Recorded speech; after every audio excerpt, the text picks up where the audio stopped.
has been able to civilize the inside. In other words, you have tremendous spirit in India. You have tremendous spirit in the Eastern countries. So the East has a tremendous spirit here, but they have nothing here. They have poverty because they've never been able to figure out how to manifest this into things that are good for people. Here in the West, we have tremendous physical things. We have all the computers and the airplanes and all the things it takes to have a comfortable life, but we have nothing inside. And so we use these things not to make life more comfortable, but we use these things to abuse each other with. We have a violent society. The Apostle Paul in Romans 13 said, "Love works no ill to his neighbor. Therefore, love is a fulfilling of the law." That's interesting. Love, then, fulfills the law. It is not law that fulfills love. It's love that fulfills law. So in other words, you can go to church, you can read the Bible, and you can show up every Sunday and be the most cantankerous person that ever lived and be ready to beat the stuffings out of the first person that comes along because you're filled with law, but there is nothing within yourself to manifest itself as far as love is concerned. Facts. So Joshua, the Christ, says something very important.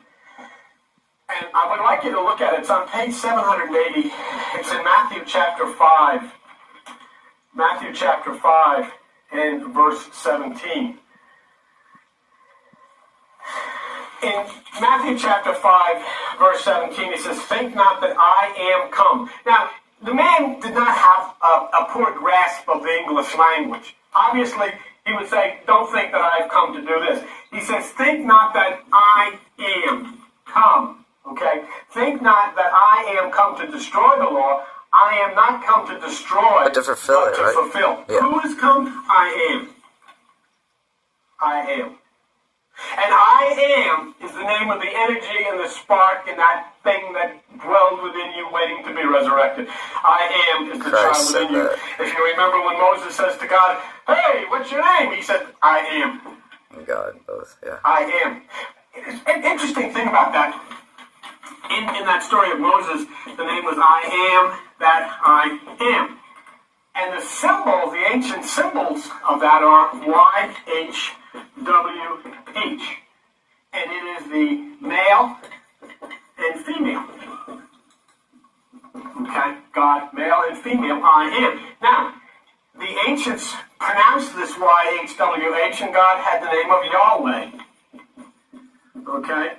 When the culture moved from the East to Europe, there is no Y in Latin, and there is no W in Latin. So it was replaced by I, this was made V, and the I in Latin is pronounced J. So it became IHVH, and so the name was no longer Yahweh, became Jehovah. That's where it came from. It was strictly a movement of the culture from the east to the west. There was never anybody by the name of Jehovah. There was never anybody by the name of Yahweh. It was just people pronouncing ancient symbols. And then when the culture moves from one area to another, the symbols change, and so the name changes, and that's what it is. Well, there is so God. where Christ then says, "I am," there's a very interesting thing where in the crucifixion scene, the chief priests go up to Pilate and say, "Hey, you got the wrong sign over this guy's head. It says Jesus of Nazareth, King of the Jews." And Pilate said, "Well, that's what's up there." He said, "No, that's not what he said. He said, I am King of the Jews." And what we've learned before was the Apostle Paul tells us a Jew is not one outwardly, a Jew is one inwardly. So it is I am that is the controlling factor of the inner Christ, or that which is the inner aspect of Judah, which is the tribe that dwells at the right side. So a Jew then is what? A Jew is not somebody who lives in Palestine whose name is Finkelstein or anything like that. A Jew is a person who dwells at the right hemisphere of the brain. He dwells at the right side. He sets his camp at the right side. That's why Jesus sits at the right hand of the Father. That's why Jesus says, "Cast your net to the right side." Why?